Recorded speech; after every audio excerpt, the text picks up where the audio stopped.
Well, Seth. hey, welcome back to the Pastor Pod. We are glad to have you with us for another exciting episode. We're on episode 90 episodes in. It's been a fun journey to get here. I'm here with my good friend and co-host, Jay Mudd, pastor in the Orlando area. Jay, good to see you, buddy. Glad you're with us. Yeah, good to see you. Obviously, Josh, we record this before it lands on Friday. But this week we just got done recording our first cohort, or not recording, we didn't record it, but spent some time with some guys in a cohort. That was a lot of fun. Spent time with some guys, sharpening one another, encouraging.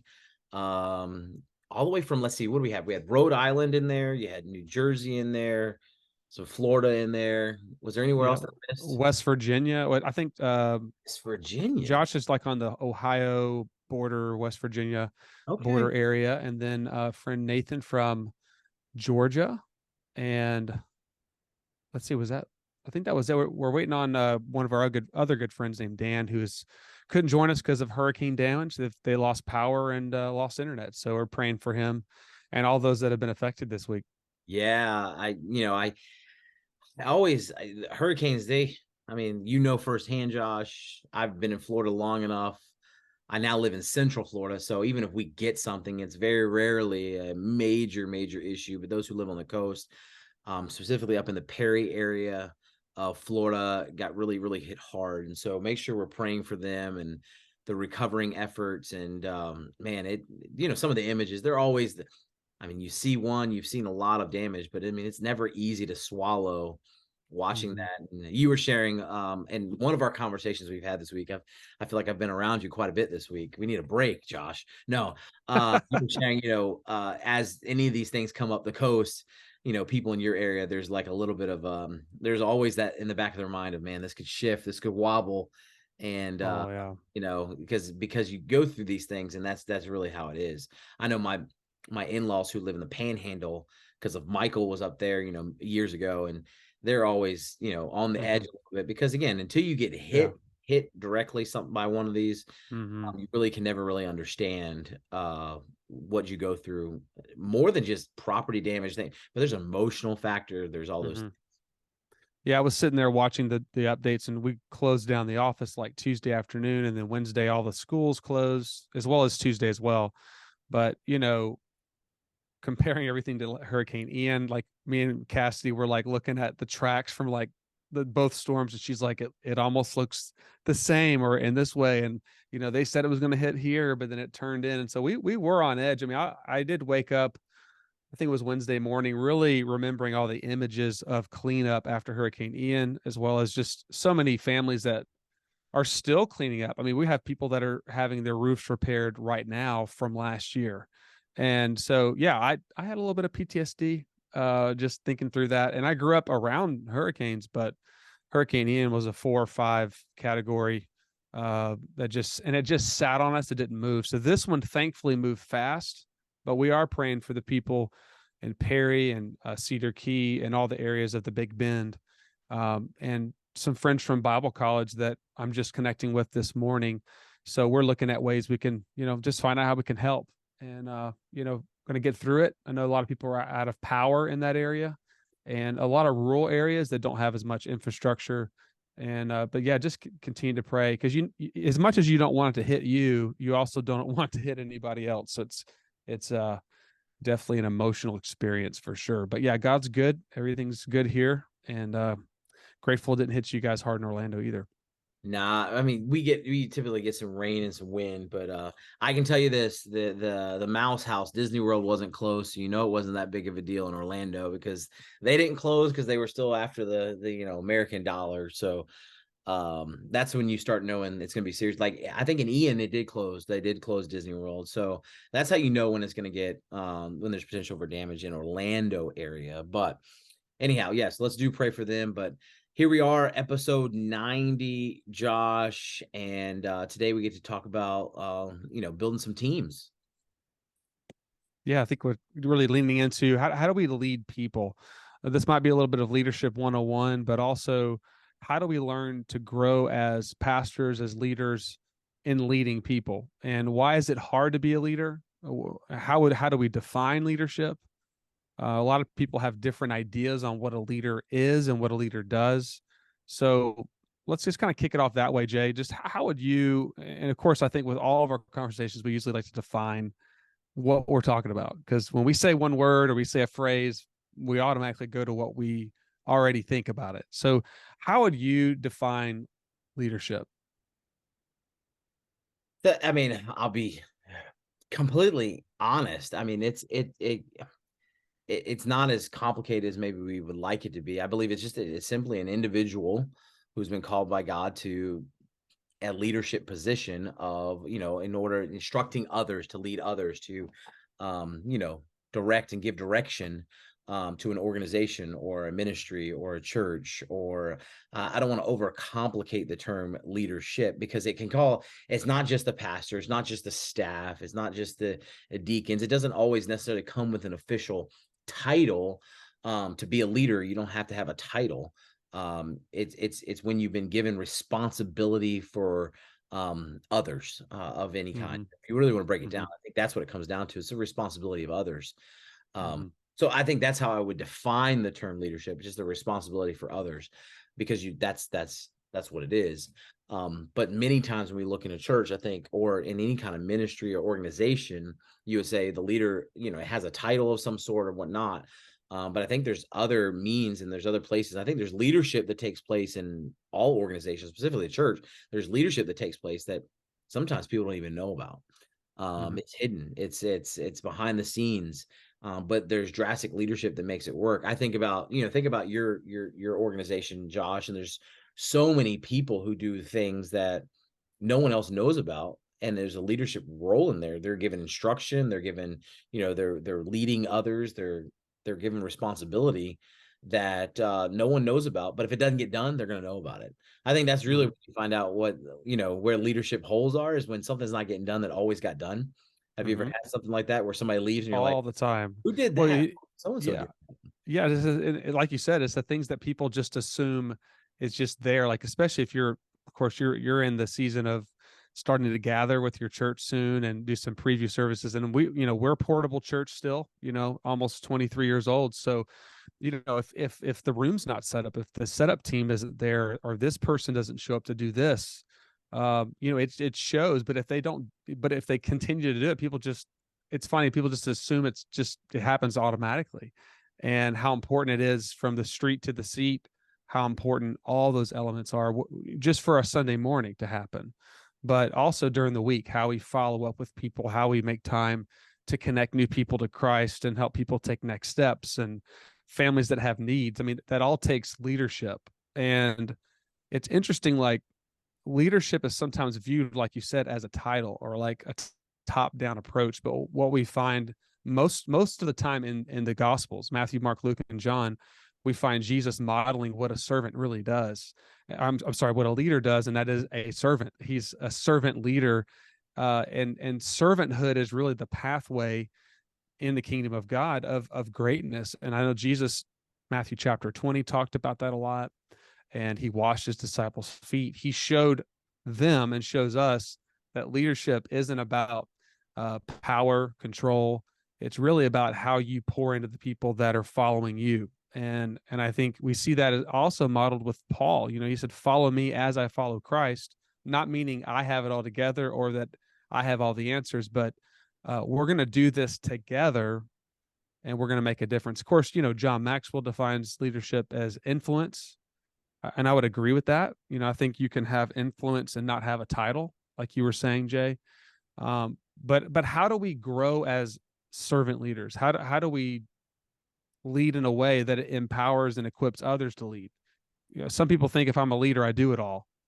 I have my job description, I have my role, but how do we grow leaders so that they can lead others and make a multiplication impact versus just, hey, I'm the leader, I'm in charge of this ministry or this role or this job, and how do I replicate myself so that more gets done, and that if more gets done for the kingdom of God, more people are touched, and God is honored in that. So that's kind of, I think, what we really want to talk about today. And if you're joining us and you're leaning into this conversation, I think it's one thing to know how to define leadership, but why does this matter so much? So like for you, Jay, in your season, you're in a prepping season, a launching season, which is exciting. I know you've got a huge heart and you have great abilities in visioning and like thinking of all the obstacles and not allowing those to slow you down and say, okay, these are opportunities.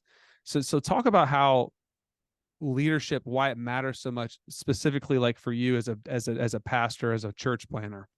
Yeah, so I would say this, as you just said, it's influence. It really is. And I think what a leader, how a leader leads will dictate how those who are following you will eventually lead, right? It hands down.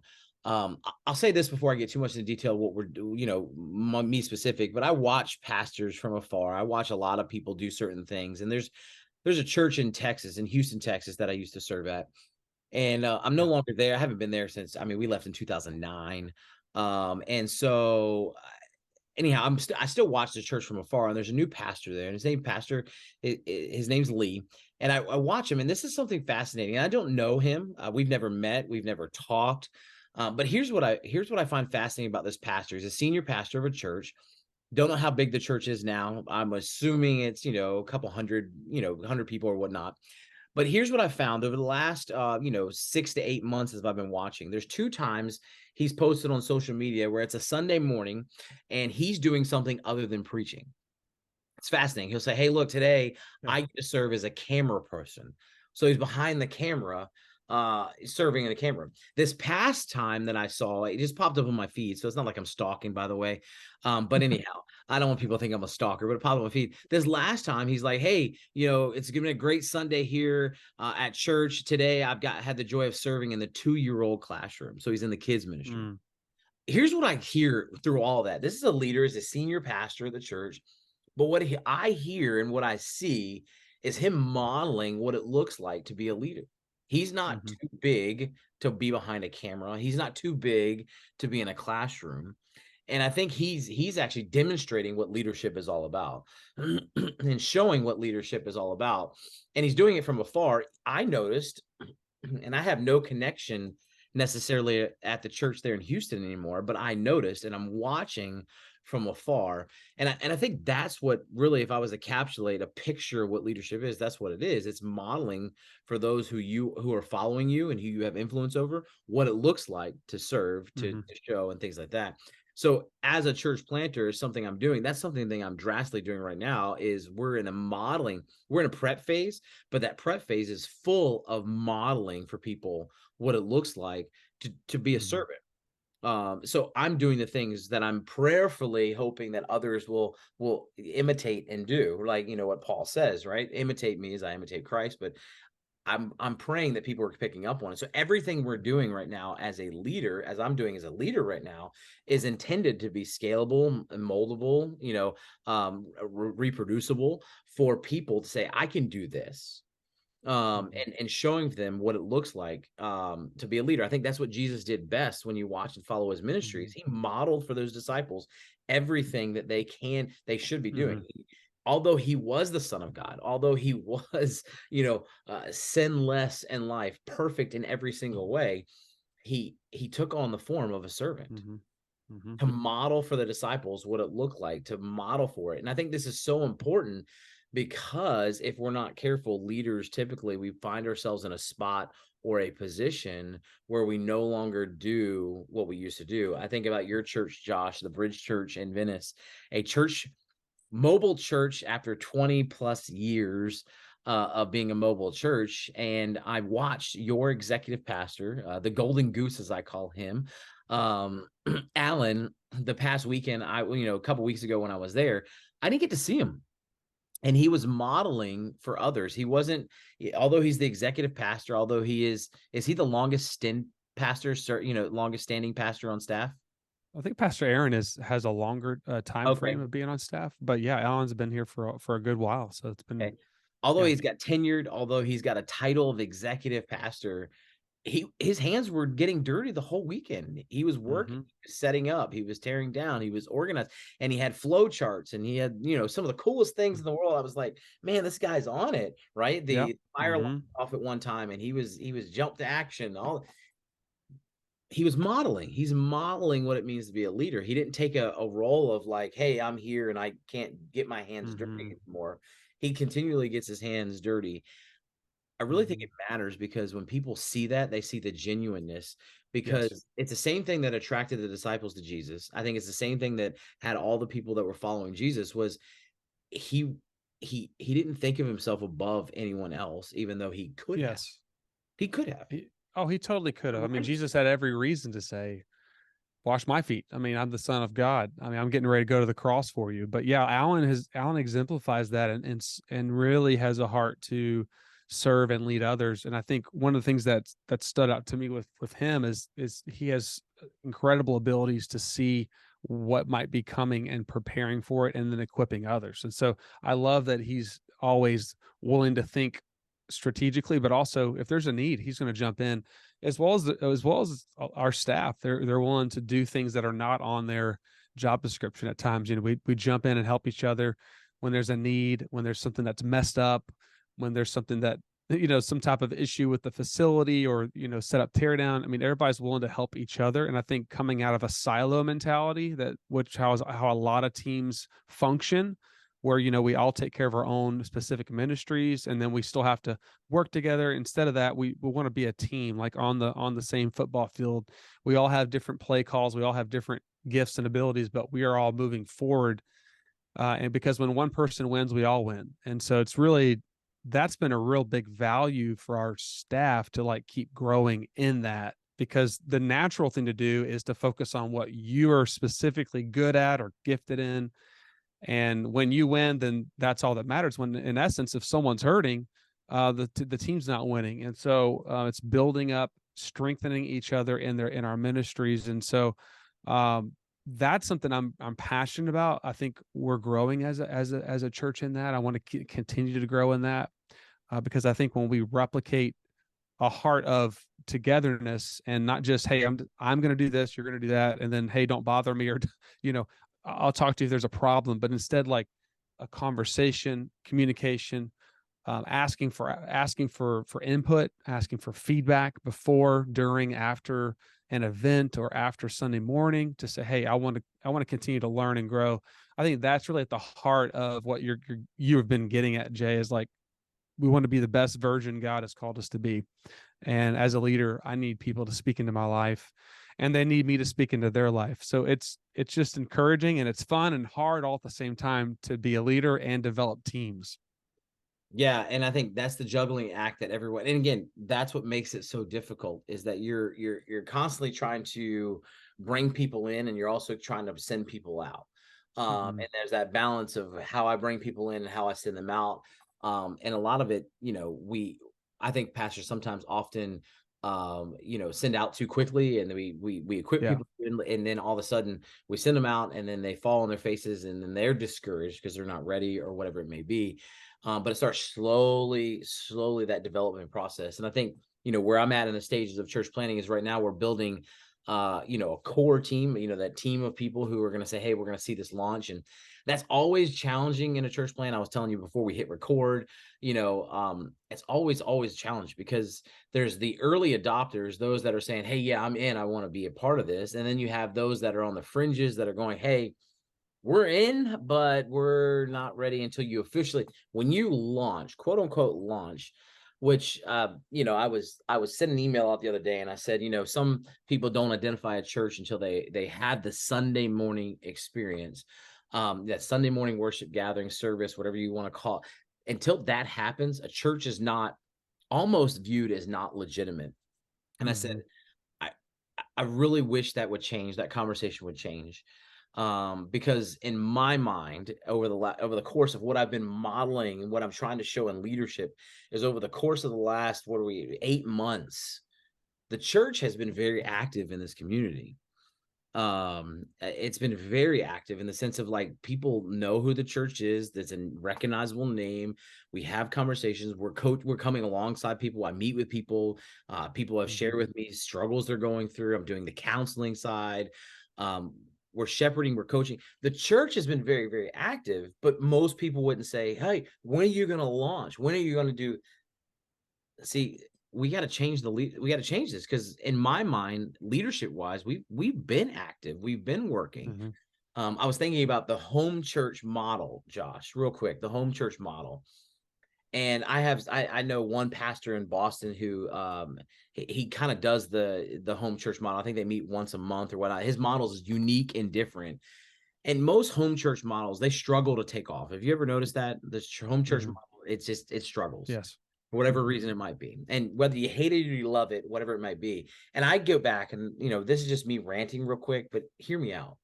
I wonder if the reason it struggles to go so often is because of so many people not considering it a real church, because it doesn't meet the way other people meet, the other Mhm. churches meet. It doesn't fit the mold. And so therefore people are like, I don't know if that's a legitimate church or not, because it's not doing what every other church is doing. Leadership, when it comes to leadership, that leader is going to struggle because they're not fitting the mold. Right? Mhm. They're going to wrestle with that. It's going to be tension in their hearts about how that looks. And I don't know.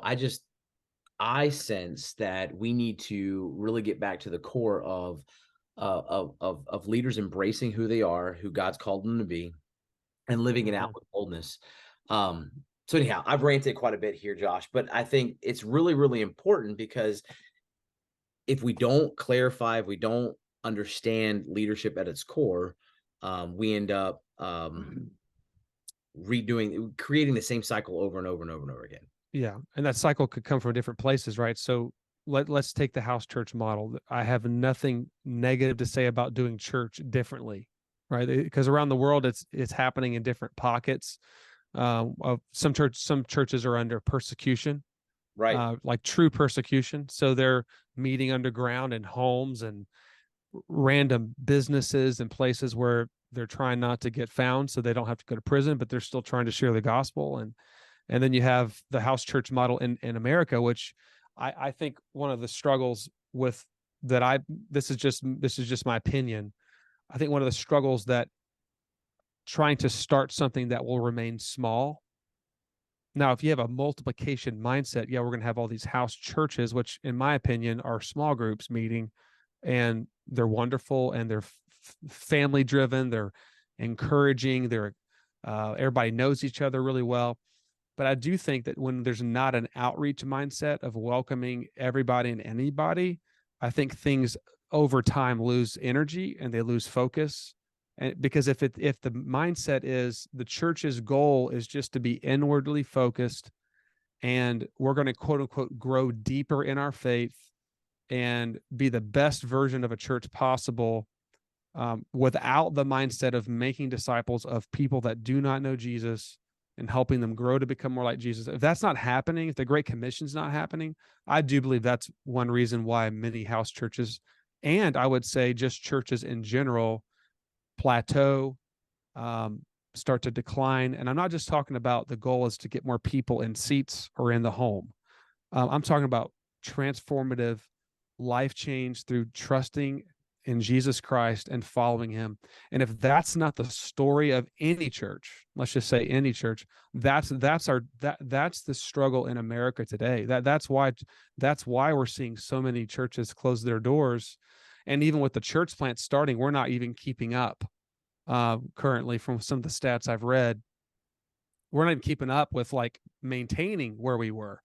And so I think really it comes down, it is a servant leadership issue. It is a removing ourselves from the way Jesus lived and how Jesus preached and taught the church to be.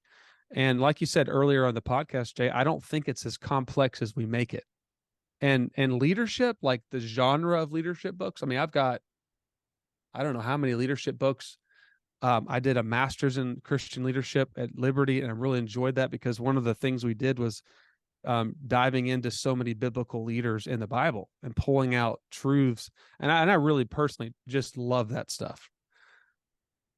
But how many times is it not lived out in the local church because we just don't know how to do it, or we complicate it that a leader has to do these 50 things, or here's another study on leadership, when in essence, what's the ultimate outcome of a leader?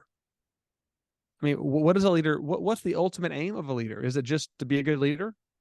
Is it just so I can lead a better small group or have a better house church or be a better team member on staff. I mean, is that really the aim?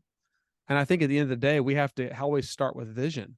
What's the purpose of our church? Why are we here? Why has God called me, called you to be a leader? And if we can't answer that question, that's why it dead ends so many times. And people quote unquote burn out. I think a lot of burnout, just personally, is we've forgotten why we were supposed to be doing what we're doing in the first place.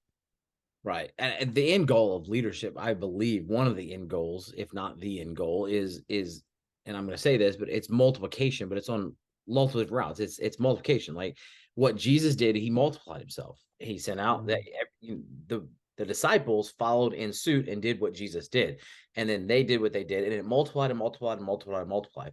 Multiplying disciples, making disciples, multiplying churches. Multiplication is the end result of leadership, because when a leader effectively demonstrates and models for those who are following him what to live, he can go on and continue to do that. He or she can go on and do it again and again and again and again and be reproducible and multiplication. And I do think, and I really believe, some of the heroes of ministry that I think often get overlooked, maybe today, maybe in this in this season right now, they're getting a little bit more attention. I think they should be, are those who do this bivocationally, because honestly, let's put it, just be honest, is bivocational ministry is the grit of ministry. They have a full-time job they do, or even a part-time job they do, and they do ministry on this side, in addition to that, not on the side, but in addition to that. What you find typically is the passion for a bivocational minister will often totally blow off the top of any other leadership, because they're passionate about it. They wouldn't do it otherwise. There's something there to be said about the grit of a bivocational pastor, someone who doesn't get to do it full time. And I think there's something to be said there. We can learn a lot about leadership, I believe, from bivocational pastors. But yet those are not the ones we typically lean to. And again, I look at individuals that, some of the bigger names that are in leadership right now, right? They're not pastoring, they're not at a church. They all they do is talk about leadership, but they're not doing it, practicing it right now. Right. Which, I've talked to some and they're like, I struggle a little bit with that. They're talking about leadership, but they're not actually doing it. And I'm not saying any names right now, but what I'm getting at is, you have to be careful about that. These are the people that we follow, we quote, we also look to, but they're not actually, they have great principles, but what does that look like on the day-to-day person? And then there's this standard we put in on top, like this guy, this guy or this individual, this woman stands there and says, this is what leaders should be doing. And it's easy for them to do that because they don't have the weight. Well, I think the greatest leaders aren't the guys up in the skyboxes calling plays. Like in a football game, you have your coaches up in the box and you got your coaches on the field. I feel like the strongest and most effective leaders are player coaches, the ones that are on the field. They're out there running drills with the players. They're sweating along with them. They're not just telling them direct, top down, hey, I'm not against someone writing a book or authoring or whatever, but I'm just saying, when I get away from rubbing shoulders with people, like if I'm apart from that, you lose touch. And I think that the greater picture of leadership, I think in the Bible, is the shepherd leader. I think that's really, servant leadership is crucial, but shepherding leadership is like so many authors have written. I can't even remember who said it, but you smell like the sheep, that you're near them, you're close to them, you're doing life with them. You're willing to do the things that are needing to be done. Like you mentioned, Pastor Allen, earlier, just willing to jump in and take the trash out, to sweep the floor, that nothing's above us or beneath us. And that's a big time value.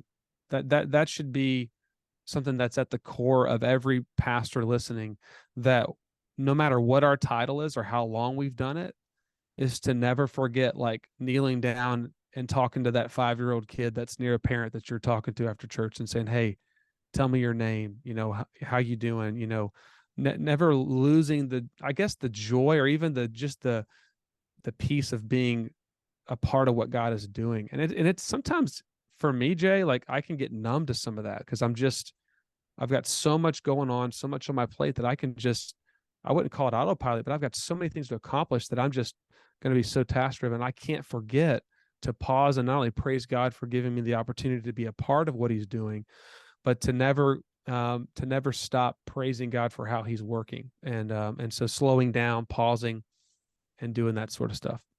So good, so good. So uh let's put some practical handles on this, right? We've talked a lot about leadership, what it is, what it's not, maybe. What are some practical handles we can put on this for leaders and how they can grow in this, Josh? So what are some practical handles that you would say, hey, here you go. Here are some things that I would say, from one pastor to another, some handles to put on this of how we can live this out. So for me, Jay, I mean, this is very pastoral of me to give you 5 E's. But if you're taking notes today, or if you're jotting anything down, this is how I personally have filtered how I recruit and invite someone to become a leader, whether it's to serve, whether it's or it could be a challenge that they're going through. So I start with envisioning. I envision for them what I believe God could do in their life. It's sometimes I'll meet someone, I'll be able to spend time with someone like one of the like guys in some of my men's group and say, man, I see God doing this in your life. And I can see how you're blessing your family. You're doing these things. God has really gifted you, and I can envision you doing X, Y, Z.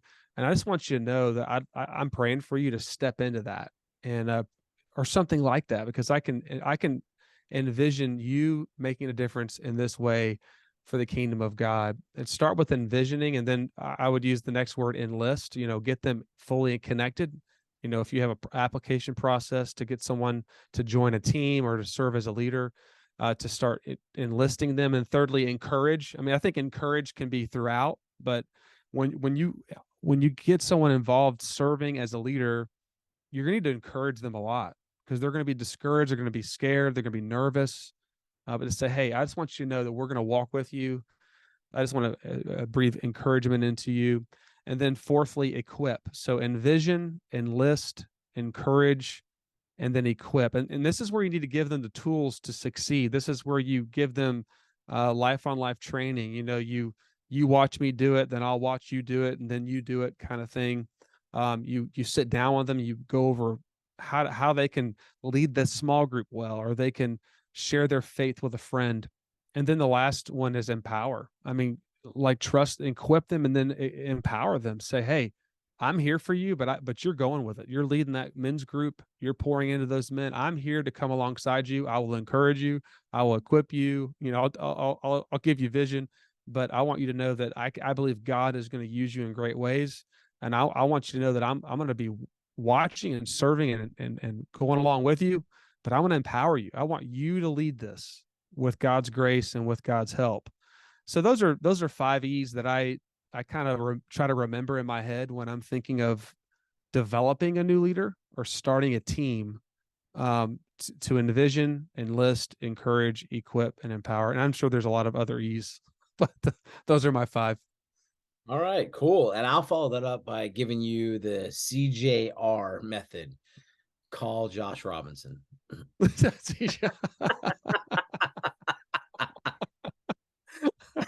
I don't know what it is with me and E's, but we were going through the leadership pipeline training last year, or I guess that was in the fall, no, early in the spring, and we were just chatting about how do we get people to serve as a leader, and so that's where some of the E's came out of those conversations. But well, there you go, CJR, the 5 E's of leadership. There you go. Recruiting or developing leaders. There you go.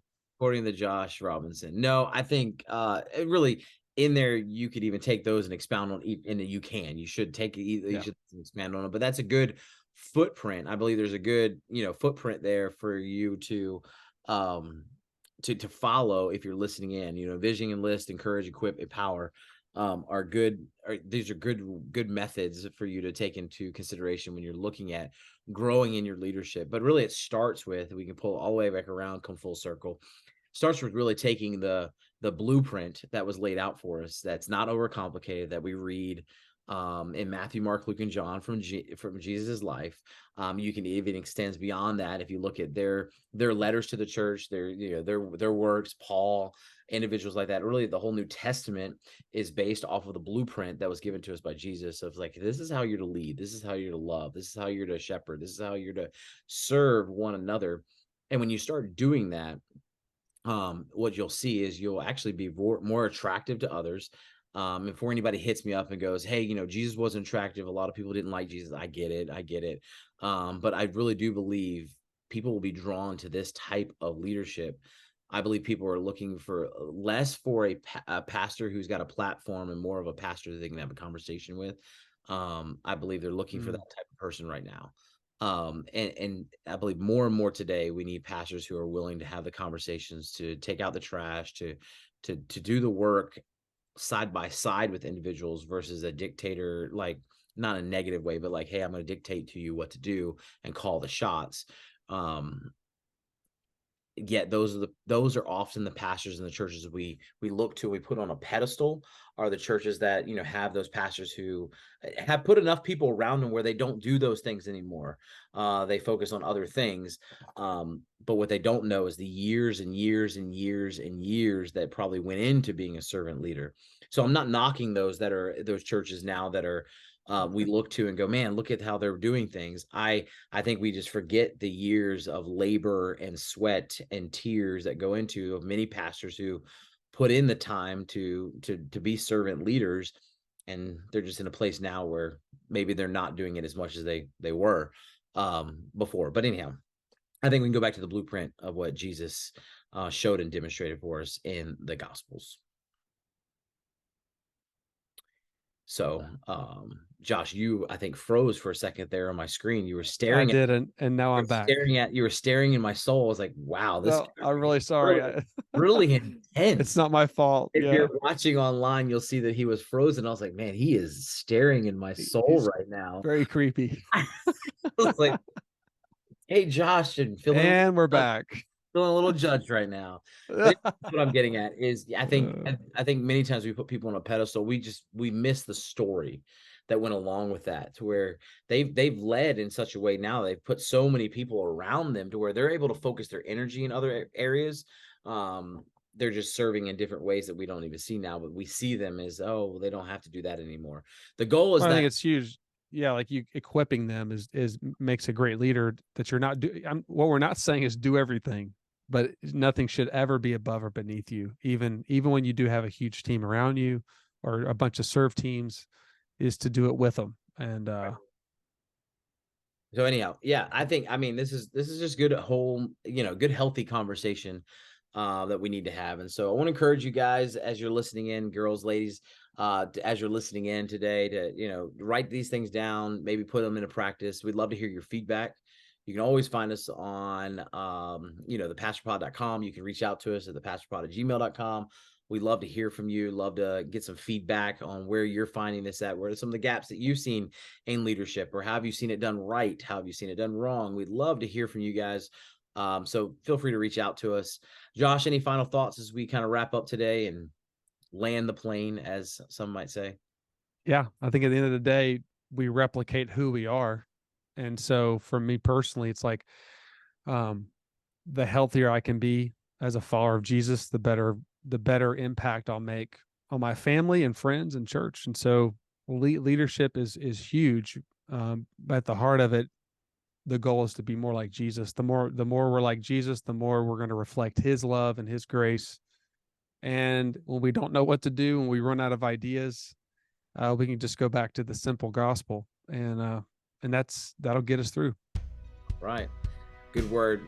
So thanks again for leaning in today. From Josh and myself here at the Pastor Pod, we hope to see you back next week.